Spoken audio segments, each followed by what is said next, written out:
Andhra Pradesh outsourcing employees JAC పక్షాన ఈరోజు అనంతపురంలో మహాజన సభ అనే కార్యక్రమాన్ని నిర్వహించడం జరిగింది.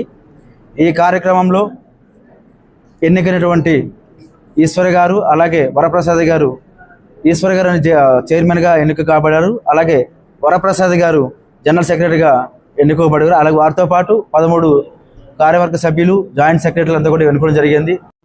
ఆంధ్రప్రదేశ్లో పలు జిల్లాలో మహాజన సభ అనేది ఆంధ్రప్రదేశ్ అవుట్సోర్సింగ్ ఎంప్లాయీ జేఏసీ పక్షాన నిర్వహిస్తూ ఉన్నాం. అలాగే ప్రభుత్వ శాఖల్లో పనిచేస్తున్నటువంటి ప్రభుత్వ పెద్దలను కూడా మేము అందరినీ ఒకటే అడుగుతూ ఉన్నాం. అయ్యా, గవర్నమెంట్లో పనిచేస్తున్న అవుట్సోర్సింగ్ ఎంప్లాయీస్కి ఎందుకు చులకనగా చూస్తున్నారు? రాష్ట్రంలో అనేకమైనటువంటి వివిధ శాఖల్లో పనిచేస్తున్న అవుట్సోర్సింగ్ ఉద్యోగస్తులకి అవుట్సోర్సింగ్ విధానంలో పనిచేసే ఎంప్లాయీస్ లేకపోతే ఈ రాష్ట్రం ఖచ్చితంగా స్తంభించబోతుంది. అలాంటి అవుట్సోర్సింగ్ వ్యవస్థ పక్షంపై మీరు ఎందుకు చిన్న చూపు చూస్తున్నారు? ప్రభుత్వ ఉద్యోగ సంఘాలు అనేటువంటి వారికి నేరుగా పిలిపించి మాట్లాడే మీరు చేస్తున్నారు. అదే రాష్ట్రంలో 2,50,000 పైచీలకు ఉన్న అవుట్సోర్సింగ్ వ్యవస్థని కూడా మీరు మా నాయకుల్ని పిలిపించి మాకు సమస్యలను కూడా మీరు ఖచ్చితంగా విని మా సమస్యలు పరిష్కరించవలసిందిగా కోరుతా ఉన్నాం. అలాగే గౌరవ సుప్రీంకోర్టు ఇచ్చినటువంటి సమాన పనికి సమాన వేతనాన్ని ఎందుకు ఇంకా అమలు చేయటం లేదు? దీనిపై రాష్ట్రం ఇప్పటికీ చాలా వెనుకంజ చేస్తూ చూపిస్తూ ఉంది. ప్రతి ఒక్క ప్రభుత్వం 5 ఏళ్ళకి ఒకసారి వచ్చిన తర్వాత ఒక కమిటీ వేసిన తర్వాత కాలయాపన చేస్తూ వెళ్తున్నారు తప్పించి అవుట్సోర్సింగ్ విధానంలో పనిచేసే ఉద్యోగి ఎక్కడా కూడా వీళ్ళకి న్యాయం చేయట్లేదు. అదేమనంటే మీ జీతాలు పెంచుతున్నామని చెప్తున్నారు. జీతాలు పెంచేది రాష్ట్ర ప్రభుత్వం కాదు. యాజ్ పర్ రూల్ పిఆర్సీ వచ్చిన తర్వాత వారికి ఆటోమేటిక్గా జీతాలు అనేది వస్తూ ఉంటుంది. అంతే తప్పించి మీ గవర్నమెంట్ మీరుగా స్వయంగా అవుట్సోర్సింగ్ ఉద్యోగులకి జీతాలు ఇచ్చేది ఎక్కడా లేదు. ఏదైనా ధర్నాల ద్వారా కానీ ఏదైనా కోర్టు ద్వారా వెళితే మాత్రం అవుట్సోర్సింగ్ ఉద్యోగుల జీతాలు పెరుగుతుంది తప్పించి గవర్నమెంట్ ఎక్కడా కూడా వీరికి ఏ గవర్నమెంట్ వచ్చినా సరే వీరికి జీతభత్యాల్లో ఎప్పుడు కూడా పెంచేదానికి కానీ ఉద్యోగ పద్ధతి ఇచ్చేది కానీ లేదు. అలాగే గవర్నమెంట్ ఉద్యోగులకి అవుట్సోర్సింగ్ వ్యత్యాసం ఎందుకు చూపిస్తున్నారు? మీతో పాటు సమానంగా పనిచేస్తున్నట్టు అవుట్సోర్సింగ్ ఉద్యోగి 62 ఏళ్ళు కూడా పనిచేయడానికి ఎందులో మీకు తక్కువ ఇస్తున్నాడు?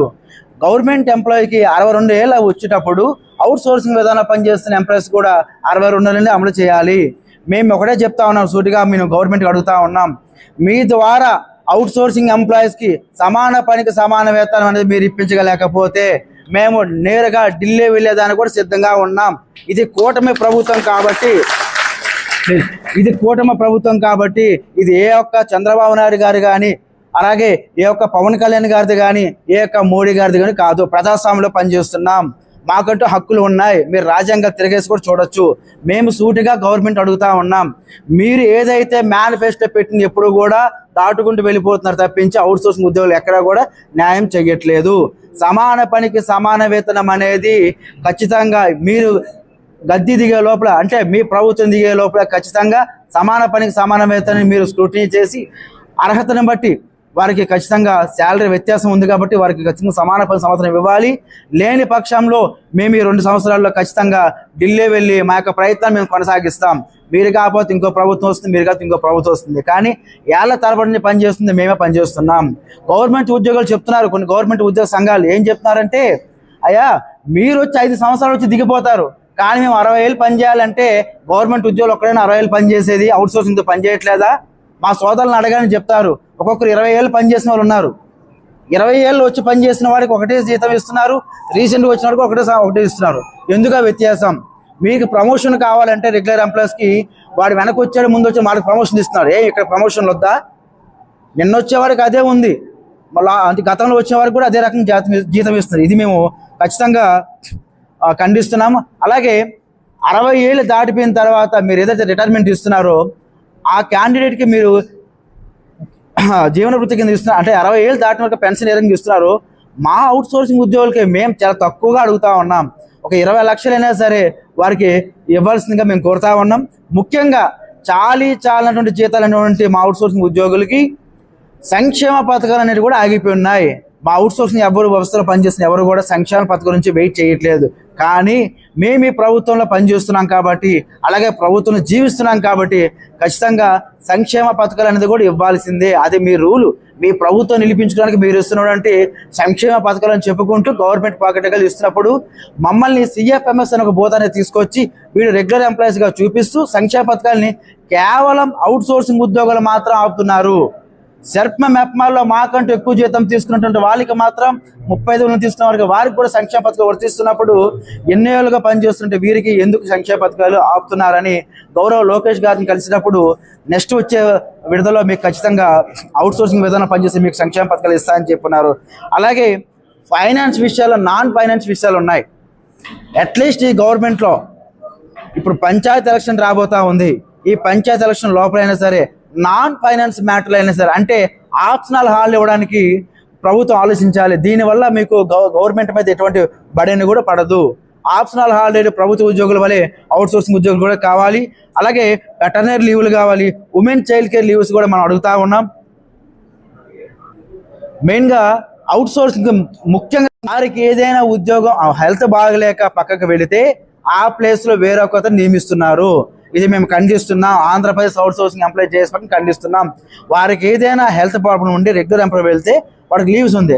అవుట్సోర్సింగ్ ఎంప్లాయ్ పని చేస్తున్న ఒక వ్యక్తి జ్వరం వచ్చి 2 రోజులు లీవ్ పెడితే నీ పని ఎవడు చేస్తాడయ్యా అనుకో దుర్భాషలో మాట్లాడుతూ వారిని తీసేస్తూ వేరే వాళ్ళని అక్కడ వారికి నచ్చిన పర్సన్ పెడుతున్నారు. ఖచ్చితంగా వారికి హెల్త్ డిపార్ట్మెంట్ నుంచి వారికి హెల్త్ కార్డ్స్ అన్ని మంజూరు చేయాలి. అలాగే వారి పట్ల ఖచ్చితంగా అవుట్సోర్సింగ్ ఉద్యోగుల పట్ల ఉద్యోగ భద్రత అవసరం. మెయిన్ ఎజెండాగా మేము చెప్పబోయింది సమాన పనికి సమాన వేతనం, అలాగే హెచ్ఆర్ పాలసీ అనేది ఇంప్లిమెంట్ చేయాలి. రాష్ట్రంలో ఒకే క్యాడర్లో పనిచేస్తున్నటువంటి వారికి వ్యత్యాసం చూపిస్తూ సెర్ప్ మెప్మాలో ఏ రకంగా అయితే ఉద్యోగ భద్రత చూపిస్తే హెచ్ఆర్ పాలసీ ఇచ్చారో ఆంధ్రప్రదేశ్ పనిచేస్తున్న 2,50,000 పైచీలకు అందరూ కూడా ఆప్కాస్లోని ఎంప్లాయీస్ అందరూ కూడా కలిపి హెచ్ఆర్ పాలసీని ఇంప్లిమెంట్ చేయాల్సిందే. హెచ్ఆర్ పాలసీ చేయడం వల్ల వీరు ప్రభుత్వ ఉద్యోగుల వల్లే మెడికల్ లీవ్స్, సాధారణ leave, optional holidays, local transfer అన్నీ వర్తిస్తాయి. ఇది ఒక శాఖకి ఇచ్చేటప్పుడు ఇంకో శాఖ వ్యత్యాసం చూపించకుండా వీరు ఖచ్చితంగా చేయించాలి. లేదు అనుకుంటే పెద్ద ఎత్తు సంఖ్యలో మేము ఉద్యమానికైతే దారితీయక తప్పదు. కాబట్టి ప్రభుత్వం ఈరోజు మేము చేస్తున్నటువంటి ఈ ఆంధ్రప్రదేశ్ అవుట్సోర్సింగ్ ఎంప్లాయీస్ జేసీ పక్షాన అనంతపూర్ మహాజన సభే కాదు, గతంలో విజయనగరం పెట్టాం. అన్ని ఒక్క జిల్లాల్లో కూడా ఈ 28 జిల్లాల్లో మహాజన పెట్టి మేము ప్రభుత్వానికి ఒకటే విన్నవించుకుంటున్నాం. ఖచ్చితంగా అవుట్సోర్సింగ్ పక్షాన మమ్మల్ని మొదటగా పిలవండి. అదే మా విజయంగా భావిస్తాం. మొదట పిలిచిన తర్వాత మా సమస్యలు మేము చెప్పుకుంటాం. ప్రభుత్వ ఉద్యోగ సంఘాలు మమ్మల్ని వాడుకుంటూ వారి వెనకేదో అవుట్సోర్సింగ్ ఉద్యోగులు ఉన్నారని చెప్తున్నారు. దాన్ని మేము ఖండిస్తున్నాం. మమ్మల్ని పిలిచిన తర్వాత మీరు మా యొక్క ఉనికి ఏంటి, మేము చేస్తున్న బాధలు ఏంటంటే మా ద్వారా మీరు తెలుసుకుంటారని మేము ప్రభుత్వానికి తెలియజేస్తాం. Thank you. నా పేరు ఈశ్వర్, అవుట్సోర్సింగ్ ఎంప్లాయీస్ జేఏసీ జిల్లా చైర్మన్గా పనిచేస్తున్నా. గత 2002 సంవత్సరంలో నుంచి మెడికల్ కాలేజ్లో అకౌంటెంట్గా పనిచేస్తున్నాను. విషయం ఏమంటే ఇన్ని సంవత్సరాల పీరియడ్లో మా సర్వీస్ పోతా ఉంది, కానీ మాకు అన్యాయం జరిగిపోతూ ఉంది. ఏ విధంగా బెనిఫిట్స్ లేకుండా వేతనాలు కానీ అతి తక్కువ వేతనాలతో పోరాడుతున్నాం. మా ఫ్యామిలీలను నెట్టుకొస్తున్నాం. దయచేసి పాలకులు, ప్రభుత్వాలు, పార్టీలు మా గురించి ఆలోచన చేసి మాకు న్యాయం చేయాల్సిందిగా అందరినీ కోరుతా ఉన్నాం. చాలా ఇబ్బందులు ఉన్నాయి మాకు. అవుట్సోర్సింగ్ ఉద్యోగులకు ఒక రకంగా ఫ్యామిలీలు ఈరోజు ప్రస్తుతం జీవన విధానం నడవాలంటే కనీసం ఎంత అధ్వానమన్నా ఒక ఫ్యామిలీ గడవడం కోసం ఒక 30,000 అవసరం అవుతుంది. కానీ మేము అతి తక్కువ వేతనాలు 10-15,000 తక్కువ వేతనాలు తీసుకుంటూ మా జీవనాన్ని గడుపుతున్నాం. అదేవిధంగా మాకు ఏదన్నా ఆరోగ్య సమస్య వచ్చినా లేదా ఆఫీసు రీత్యా కానీ లేదా వ్యక్తిగత ఇది అంటే ఫంక్షన్లు కానీ ఇట్లా ఫ్యామిలీ ఫంక్షన్లు కానీ వెళ్ళాలన్నా కానీ చాలా దయనీయంగా తయారవుతుంది. మా జీవితం దుర్భరంగా ఉన్నది. ఈ విధంగా నెట్టుకొస్తూ అంకిత భావంతో ప్రభుత్వ డ్యూటీల్ని నెట్టుకొస్తున్నాం. కాబట్టి దయచేసి పాలకులు మా పట్ల సానుకూల దృక్పథం అలవర్చుకొని మాకు న్యాయం చేస్తారని హెచ్ఆర్ పాలసీ, అవుట్సోర్సింగ్ ఉద్యోగులకు సమాన పనికి సమాన వేతనము, ఉద్యోగ భద్రత, కొన్ని అంటే మెడికల్ డిపార్ట్మెంట్ కానీ కొన్ని డిపార్ట్మెంట్లలో లీవ్స్ అంటే ఆరోగ్య పరంగా 35 లీవ్స్ కావాలని డిమాండ్ చేస్తున్నాం అందరికీ. అదేవిధంగా జిల్లా పరిధి వరకు మా డిమాండ్స్ అవి. ఉమ్మడి జిల్లాలో 2019కే మాకు 6,000 సంఖ్య ఉంది. ఇప్పుడు ప్రజెంట్ 8,000 పైచీలకు ఉంటున్నాం.